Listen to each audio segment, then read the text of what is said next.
2019-24 మధ్య కాలంలో జగన్మోహన్ రెడ్డి గారు ముఖ్యమంత్రిగా ఉన్నప్పుడు ఈ చంద్రబాబు నాయుడు గారు ఏం చెప్పారు? అసలు చూడండి తమ్ముళ్ళు, జగన్మోహన్ రెడ్డి గారు ఛార్జీలు పెంచాడు, చంద్రబాబు నాయుడు గారు వస్తే అసలు ఛార్జీలే పెంచమని చెప్పాడు. మరి చంద్రబాబు నాయుడు గారు ఛార్జీలు పెంచనంటున్నాడు, ఇది నిజమేనా అనుకునే లోపు చంద్రబాబు నాయుడు మాటలు ఎవరు నమ్ముతారా బాబు? ఇంతకుముందు ఛార్జీలు పెంచారు అని అంటే పెట్టలను కాల్చినట్టు పోలీసుల్ని పెట్టి పెట్టలను కాల్చినట్టు కాల్చి పడేసినటువంటి చరిత్ర చంద్రబాబుకు ఉంది. చంద్రబాబు నాయుడు మాటలు ఎవరో నమ్మద్దని ప్రజలు డిసైడ్ అయ్యారు. అరే ఇట్టయితే అసలు నమ్మట్లేదని చంద్రబాబు నాయుడు గారు ఏం చెప్పారు? లేదు లేదు, ఛార్జీలు పెంచకపోవడమే కాదు 30% తగ్గిస్తా అని చెప్పాడు. మరి సూపర్ 6 హామీలు అంటాడు, ఛార్జీలు తగ్గిస్తా అంటాడు, ఛార్జీలు పెంచనంటాడు. చంద్రబాబు నాయుడు సంపద సృష్టించి మనకి ఏదో చేస్తాడు అని ఈ వంది మగధులు వీళ్ళందరూ ప్రచారం చేసుకున్న తర్వాత చంద్రబాబు నాయుడు గారు మొత్తానికి గద్దెనెక్కాడు. గద్దెనెక్కిన తర్వాత హామీలను తొంగలో తొక్కినట్టే సామాన్యుడి నెత్తి మీద పెద్ద గుదిబండ వేశాడు. ఏమిరా గుదిబండ అంటే, ఈయన ముఖ్యమంత్రి అయిన తర్వాత 2024లో అక్టోబర్లో దీపావళి వచ్చింది. ఈ దీపావళిలో ప్రజలందరూ సంతోషంగా ఉంటే చంద్రబాబు నాయుడు గారికి ఇష్టం ఉండిద్దా? అందుకని 25 అక్టోబర్ 2024న ఏం చెప్పాడంటే, ద కమిషన్ అప్రూవ్డ్ FPPCA అంటే fuel and power purchase cost adjustment పేరుతో ఆంధ్రప్రదేశ్ రాష్ట్రంలో సుమారుగా 6,072 కోట్ల రూపాయలు అదనపు భారాన్ని ఆంధ్రప్రదేశ్ రాష్ట్రంలో ఉన్నటువంటి విద్యుత్ వినియోగదారుల మీద వేస్తున్నామని చెప్పి ఒక ప్రెస్ రిలీజ్. ఇది ఓడమ్మా బడవా. దీపావళి పండుగ రోజు చంద్రబాబు నాయుడు గారు ఇచ్చినటువంటి కానుక. సరే, ఈ దెబ్బ నుంచి కాస్త తేరుకునే లోపు మళ్ళీ 29 నవంబర్ 2024న ఈసారి డోసు పెంచాడు చంద్రబాబు నాయుడు. 9,412 కోట్ల రూపాయలు. చంద్రబాబు నాయుడు గారు ముఖ్యమంత్రి అయినటువంటి మొదటి 6 నెలల్లోనే సుమారుగా 15,780 కోట్ల రూపాయల అదనపు భారాన్ని ట్రూ అప్ ఛార్జీల పేరున సామాన్యుడి పైన నెత్తి మీద వేసి కోలుకోలేకుండా దెబ్బతీశాడు. ఈరోజు మళ్ళా కొత్త కథ మొదలైంది. ఈ కొత్త కథ ఏంది? రిటైల్ సప్లై టారిఫ్ అని వచ్చే ఆర్థిక సంవత్సరానికి ఒక రిపోర్ట్ రిలీజ్ చేశారు. ఈ రిపోర్ట్ రిలీజ్ చేసి ఏం చెప్పారంటే, లేదు లేదు లేదు లేదు లేదు ఈసారి ఎట్టి పరిస్థితుల్లోనూ మేము కరెంటు ఛార్జీలు పెంచము అన్నాడు. మరి నిజమేనేమో అనుకొని ఒకసారి ఈ రిపోర్ట్ చూద్దామని చెప్పాం.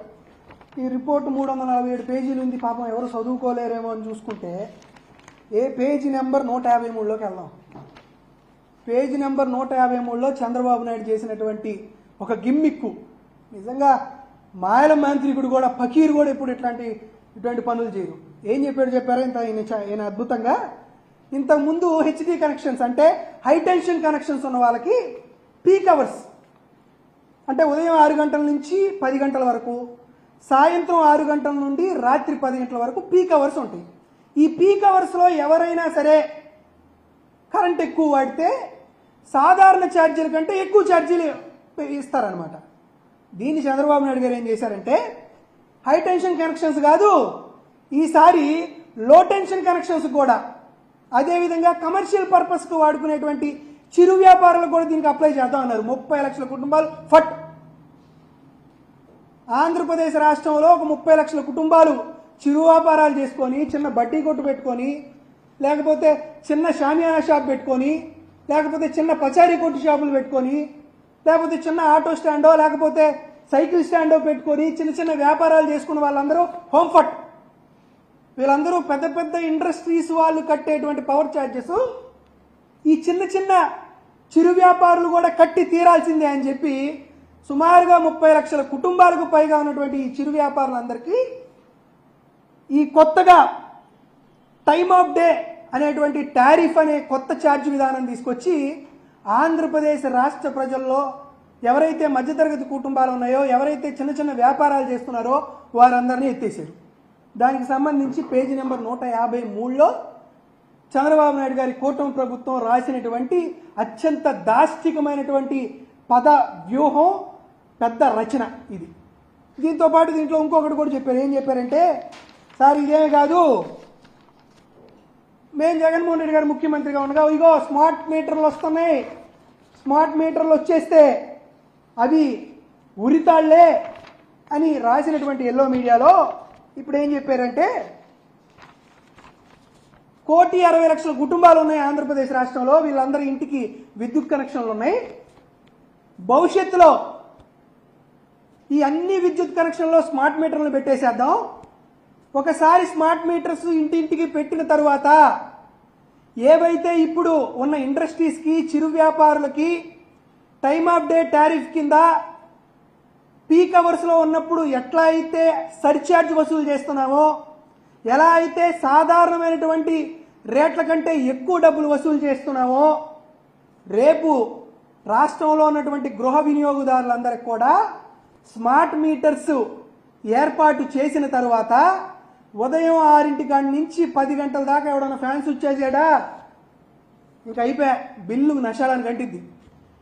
సాయంత్రం మనం వర్క్ చేసుకొని ఇంటికెళ్ళి కాసేపు ఏసీ ఆన్ చేసుకొని టీవీ పెట్టుకొని ప్రశాంతంగా ఏదో టీవీ ఛానల్లో ఏదైనా చూసుకుందామా కుటుంబ సభ్యులుగా అనుకుంటే చాలు, మళ్ళీ సర్ఛార్జీ నశాలను కంటిద్ది. చంద్రబాబు నాయుడు గారు సంపద సృష్టించడం కాదు, బడుగు బలహీన వర్గాలు, సామాజిక మాధ్యమిక దాంట్లో చదువుతున్నటువంటి కుటుంబాలు ఎవరైతే 4 రూపాయలు సంపాదిస్తున్నారో వారు సంపాదించిన సంపదను మొత్తం హమ్ గుటకాయ స్వాహ అని మింగడానికి చంద్రబాబు నాయుడు గారు చేసినటువంటి మరో కుట్రపూరితమైనటువంటి విధానమే ఏపీఈఆర్సీ ఇచ్చినటువంటి నివేదికలో సుస్పష్టంగా అర్థమవుతుంది. ఆంధ్రప్రదేశ్ రాష్ట్రంలో చంద్రబాబు నాయుడు గారు తను చెప్పినట్లే నేను 95 మోడల్ చంద్రబాబు నాయుడు గారు అంటున్నారు. అంటే 95, 2004 మధ్యకాలంలో చంద్రబాబు నాయుడు గారు ఏదైతే చెప్పారో, అంటే అంగన్వాడీ వాళ్ళని గుర్రాలతో తొక్కించాలని చెప్పాడో, విద్యుత్ ఛార్జీలను పెంచారు అన్న వ్యక్తుల్ని పోలీసుల చేత కాల్చి చంపారో, బషీర్బాగ్ దగ్గర జరిగినటువంటి మారణ హత్యాకాండకి చంద్రబాబు నాయుడు గారు ఎట్లా పూనుకున్నాడో అదే విధమైనటువంటి మోడల్ రూపంలో చంద్రబాబు నాయుడు చేస్తున్నటువంటి దుష్ట పన్నాగాన్ని ఆంధ్రప్రదేశ్ రాష్ట్ర ప్రజలందరూ గమనించవలసిందిగా కోరుతున్నాం.